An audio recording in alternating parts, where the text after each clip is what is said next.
Bonjour à tous, ici le juge Andrew Napolitano pour Judging Freedom. Aujourd'hui, nous sommes en fin de semaine. Notre moment préféré, notre table ronde avec la communauté du renseignement. Mes chers amis Ray McGovern et Larry Johnson qui assurent un double service cette semaine.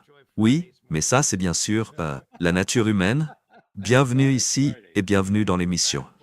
Donc après qu'un accord général a fuité, à la fois par le Kremlin et la Maison-Blanche, indiquant que le président Poutine et le président Trump se rencontreraient, Larry, la Maison-Blanche, décide d'ajouter une condition à cette rencontre, et c'est que le président Zelensky y assiste. Question. Donald Trump est-il sérieux à propos de la négociation d'une fin pacifique de l'opération militaire spéciale en Ukraine? C'est une partie de l'histoire. C'est qu'on a posé la question directement à Trump et il a dit non. Donc, tu as eu toutes sortes de sources officielles à la Maison-Blanche qui disaient « Oh oui, ils doivent rencontrer Zelensky, sinon ça n'arrivera pas. » Puis Trump se retourne et dit « Non, non, c'est pas nécessaire. » Mais alors, tu sais, la veille même, le jour où ils obtiennent peut-être l'accord pour la rencontre, ils déclarent la Russie comme ennemi ou menace à la sécurité nationale. Je n'ai jamais vu une Maison-Blanche aussi chaotique et aussi erratique. Je veux dire, tu sais, et je laisse Ray parler de son expérience, tu sais, il a participé à des réunions entre le président Reagan ou George Herbert Walker Bush et Gorbatchev, où je suppose que c'était Reagan et Gorbatchev. Et tu sais, il y avait une préparation en amont, les Sherpas, tu sais, les gens de niveau inférieur qui se réunissent pour vraiment déterminer comment la saucisse va être faite. Et là, si j'étais au Kremlin, je serais assis, tu sais, je sortirais un sac de popcorn et je le mangerais en regardant les échanges, parce que c'est comme si Trump jouait un match de tennis contre lui-même, mais des deux côtés du filet. Avant que je laisse la parole à Ray Larry, je suis impatient d'entendre ce qu'il a à dire, notamment sur son expérience avec ses sommets quand il était à la CIA. Penses-tu que la Maison-Blanche de Trump est simplement dysfonctionnelle? Ou penses-tu que Trump n'est pas sérieux au sujet de la paix? Parce que s'il était sérieux, pourquoi aurait-il signé un décret exécutif, comme tu viens de le souligner, la même semaine où il essaye de mettre en place cette rencontre, déclarant la Russie comme une menace matérielle à la sécurité nationale, alors que sa communauté du renseignement montre encore aux Ukrainiens comment tuer des Russes? Je vais juste citer le vice-ministre des Affaires étrangères, Rybkov. Selon lui, écoutez, on entend les discours, mais on n'a vu aucune action de la part de l'administration Trump pour montrer qu'ils sont vraiment sérieux. Par exemple, en nous permettant de rouvrir les consulats, en rendant les propriétés, en levant les restrictions de voyage pour pouvoir voler directement des États-Unis à Moscou et de Moscou aux États-Unis. Il a dit, on entend les discours, mais on ne voit aucune action. Donc c'est, je pense, une combinaison de dysfonctionnement et du fait que c'est vraiment l'État profond qui tire encore les ficelles, pas Trump. Ray, parle-nous de la mentalité russe et de celle du Kremlin. Comment réagissent-ils en voyant ce dysfonctionnement? En voyant qu'on ajoute une autre condition que les Américains devraient savoir que les Russes n'accepteraient pas. Ce serait une ligne qu'ils ne franchiraient pas. Le président Zelensky, donc. Que pense le Kremlin de tout ça? Juge, vous êtes mal informé. Les Russes ont souligné dès le départ dans leur compte-rendu que la question de la rencontre avec Zelensky a été mentionnée, mais pas du tout discutée. Et que la presse occidentale s'emballe, ce qui est difficile à comprendre pour nous. C'est Ushakov, le compte-rendu officiel. Vous vous souvenez peut-être que Trump lui-même a été très circonspect. Il a dit oui, il y aura un sommet avec Poutine, mais nous espérons qu'il y a une possibilité que peut-être ensuite, nous trois puissions nous rencontrer. Eh bien, Trump n'a jamais vraiment affirmé cela. Donc soyons prudents avant d'accuser Trump. Il n'a jamais vraiment dit qu'il était d'accord ou que Whitworth était d'accord avec Poutine pour qu'il y ait un sommet à 3 après notre rencontre à 2. Ce que je veux dire ici, c'est qu'il est vraiment important de comprendre tout ce va-et-vient et ce comportement instable de Trump, mais seulement si on le replace dans son contexte. Là, pour la 18e fois, ce n'est pas McGovern qui parle, c'est Ushakov, d'accord? Et c'est dans son premier paragraphe du compte-rendu de la réunion entre Witov et Pouchine, la 5e d'ailleurs, cela signifie que Poutine fait confiance à Whitworth pour parler au nom du président. Ce Whitworth est 10 fois plus intelligent que Rubio ou Aspel, enfin, c'est un éloge en demi-teinte, mais voici ce que dit le premier paragraphe du compte-rendu officiel. Voilà, Ushakov, le responsable du compte-rendu. Citation.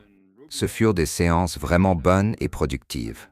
Une fois de plus, il a été noté que les relations Russie-États-Unis pourraient être placées sur une base totalement différente, mutuellement bénéfique, en net contraste avec les relations des dernières années. Voilà le contexte de tout ça. D'accord? Poutine veut une relation correcte avec Trump. Est-ce qu'il fait confiance à Trump? Peu importe. Il doit composer avec Trump pour les 3 prochaines années. Et la raison pour laquelle il a pu un peu sauver Trump, c'est que aujourd'hui, c'est le jour, non? La date limite. Mon Dieu, si les Russes ne s'arrêtent pas en Ukraine, sanctions, sanctions, sanctions. Secrétaire Shanks. Alors aujourd'hui, que s'est-il passé? Pas grand-chose. Les Indiens ont été sanctionnés à outrance, mais pas grand-chose d'autre. Donc, Witov a été envoyé à Moscou. Écoutez, mon président s'est mis dans un coin. On a besoin d'un sommet.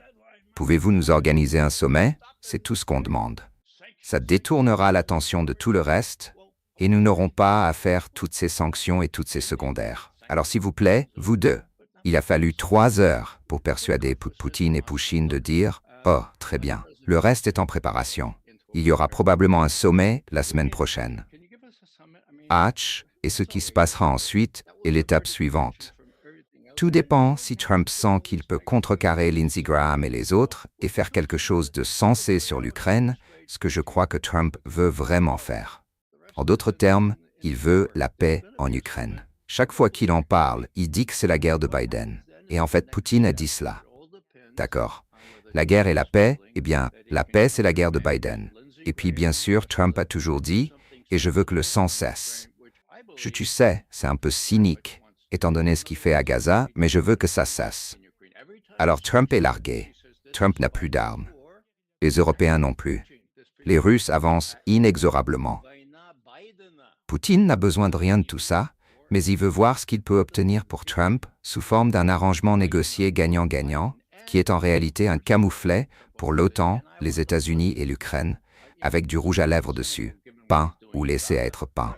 Bon, Larry, 2 points.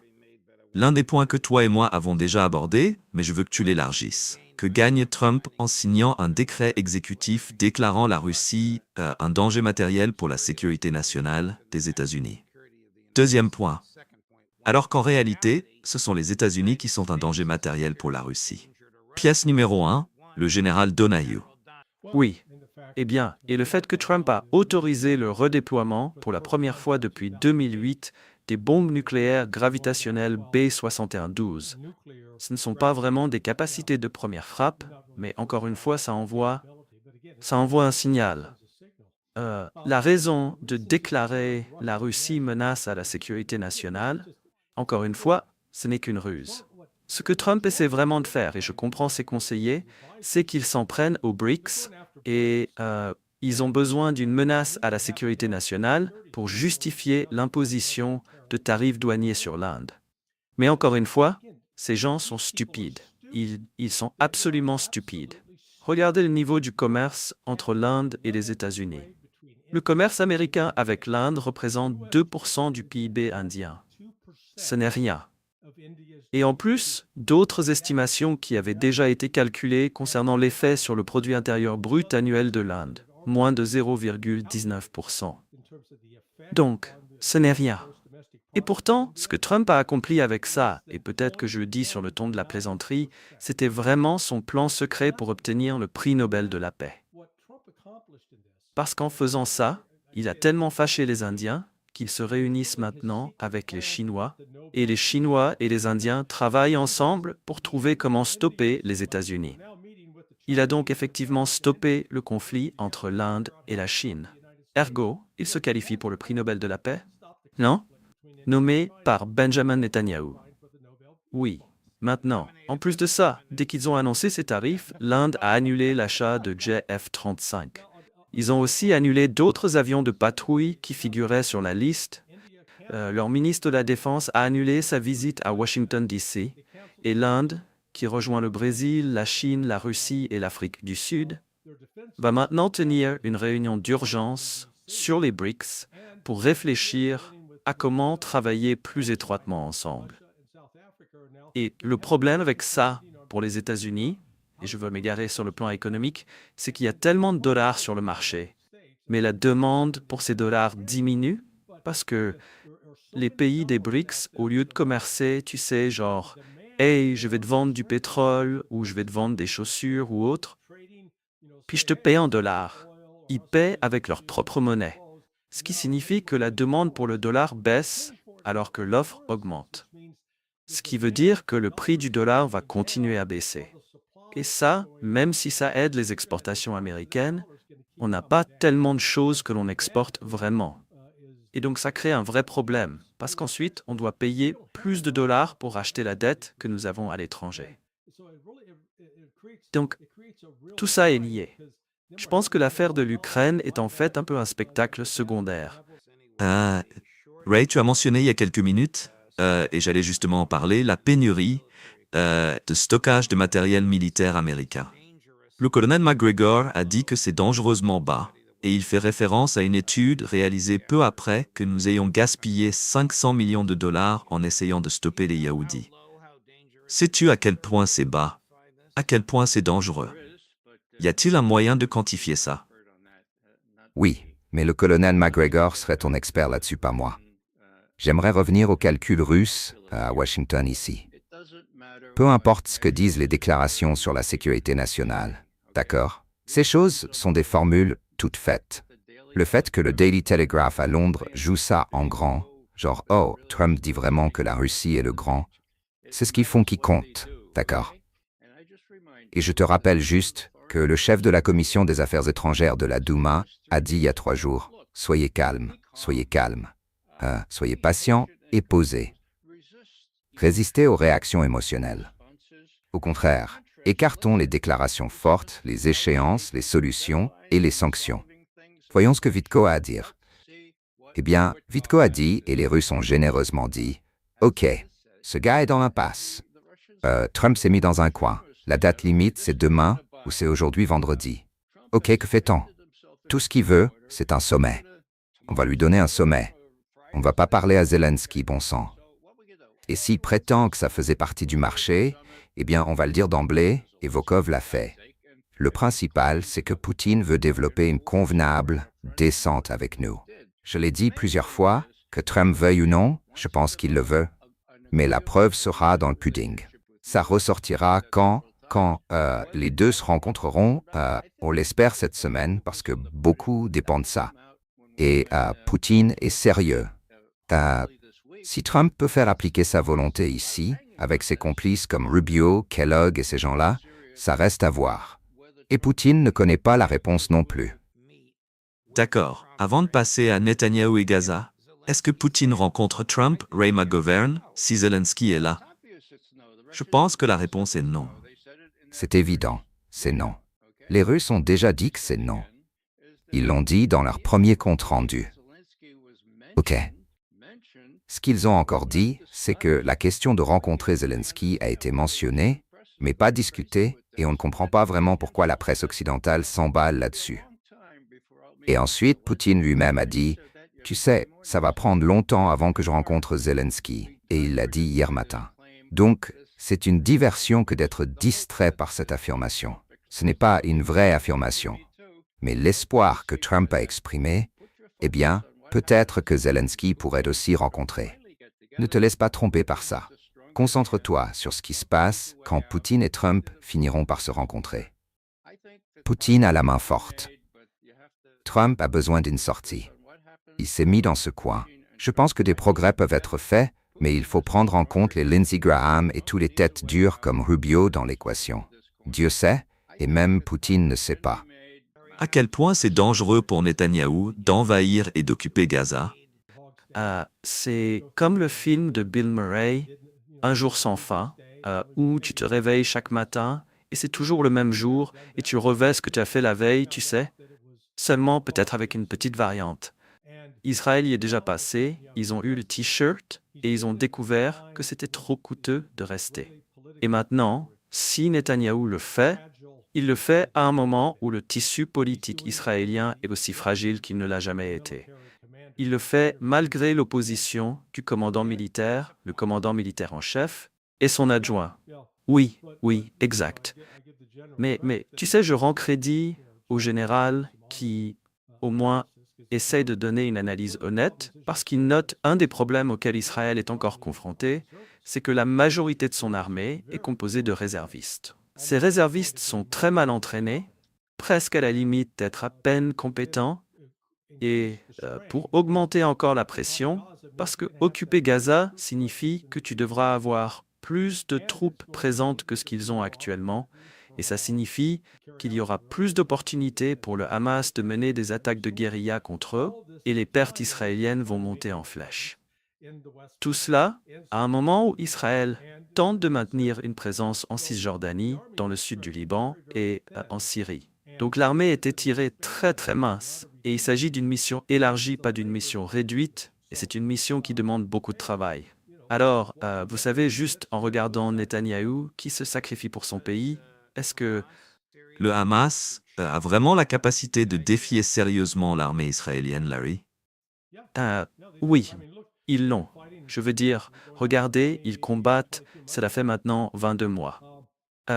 Donc, les Israéliens, avec tous les avantages militaires qu'une armée moderne peut avoir, avec des chars, des transports blindés de troupes, ils ont des mitrailleuses lourdes, très lourdes. Ils ont un appui aérien, à la fois avions à voilure fixe et hélicoptères. Ils ont des missiles, des bombes, une vaste gamme de moyens de collecte de renseignements.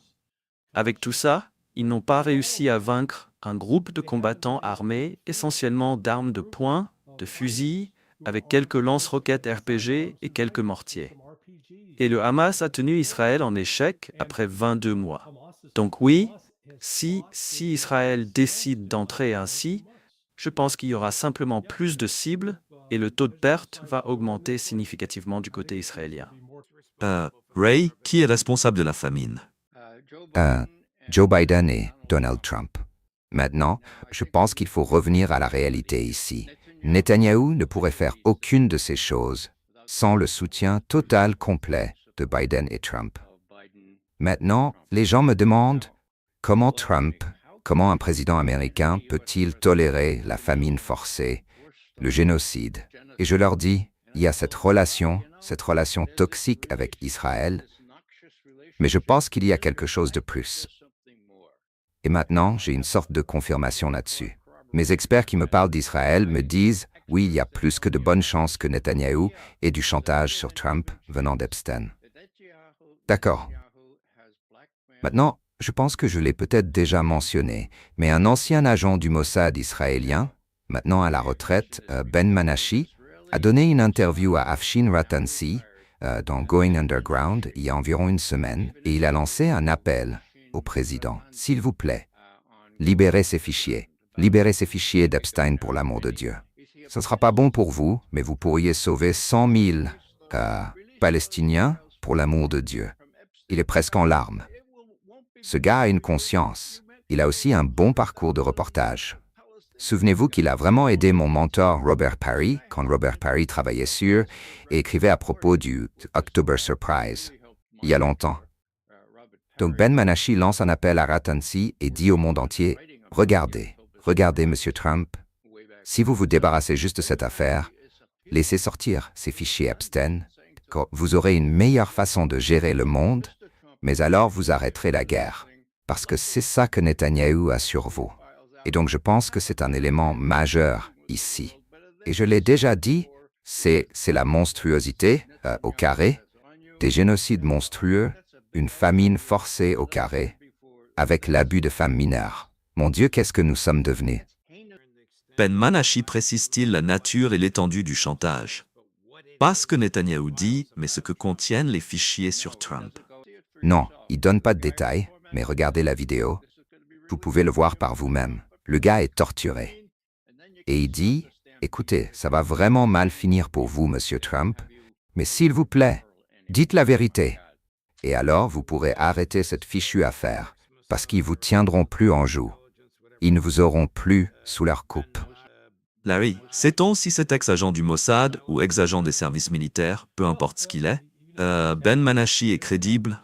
Vous savez, il est sorti des services de renseignement et certains le trouvent crédible, puis il y a les sceptiques au sein de l'establishment qui disent non. Mais on n'a pas besoin de prendre sa parole pour argent comptant. Cette semaine, on a appris, grâce à un document publié sous la loi FOIA, que Jeffrey Epstein était un informateur du FBI. Donc le FBI l'avait recruté comme source humaine confidentielle. Et c'est pour ça que lorsqu'il a été poursuivi pour abus sexuels sur toutes ces jeunes filles à West Palm, c'était en 2006-2008, c'est pourquoi il s'en est sorti avec une simple tape sur les doigts. Il était un atout du FBI. Et vous savez quoi? En sachant cela maintenant, on doit supposer que peut-être que le FBI l'a fait tuer. Parce que lorsqu'il a été arrêté, je peux imaginer Epstein disant « Vous feriez mieux de me sortir d'ici, je vais tout balancer. » Parce que cela signifie que le FBI connaissait parfaitement ses activités. Au moins depuis, je crois qu'il a été recruté en 2005. Donc de 2005 à 2019, vous savez, ça fait 14 ans d'activité, ou peut-être même le FBI a facilité certains des abus que Ray décrivait. Donc, vous savez, ça pourrait même être une raison plus importante pour laquelle Trump essaie de garder ses fichiers secrets et fait semblant qu'il n'y a rien. Il insiste sans cesse que, vous savez, et je le cite, « Eh bien, il y a maintenant trop de témoins. Il y a trop de femmes qui maintenant, des femmes qui étaient filles, qui ont été abusées, qui ont déposé des témoignages. Il y a trop de preuves venant d'autres témoins oculaires. Donc, il doit dire la vérité, n'est-ce pas? » Trump se soucie-t-il des Palestiniens qui meurent de faim? La réponse doit être non, il ne s'en soucie pas. Mon Dieu, comme je dis, ça n'a pas vraiment d'importance. S'il s'en soucie, il se sent coincé par ce qu'ils ont sur lui. Il se sent coincé par le lobby israélien. Et il ne semble pas réaliser que, alors qu'il y a 20 ans, Netanyahou pouvait se vanter d'avoir 80% du soutien des Américains. Peu importe ce que nous faisons, c'est absurde. Fin de citation. En ce moment, je doute qu'il ait même 50% du soutien du peuple américain. Mon seul regret, c'est que ça progresse trop lentement, alors que des milliers de Palestiniens sont tués ou affamés à mort chaque semaine. Il faut qu'on arrête ça maintenant, et on doit l'arrêter de toutes les manières possibles sur cette plateforme. Peut-être qu'on peut sensibiliser les Américains au fait que maintenant, OK, ils ne peuvent plus simplement dire « Oh mon Dieu, c'est horrible ». Ils doivent se bouger le cul et faire quelque chose, d'une manière ou d'une autre.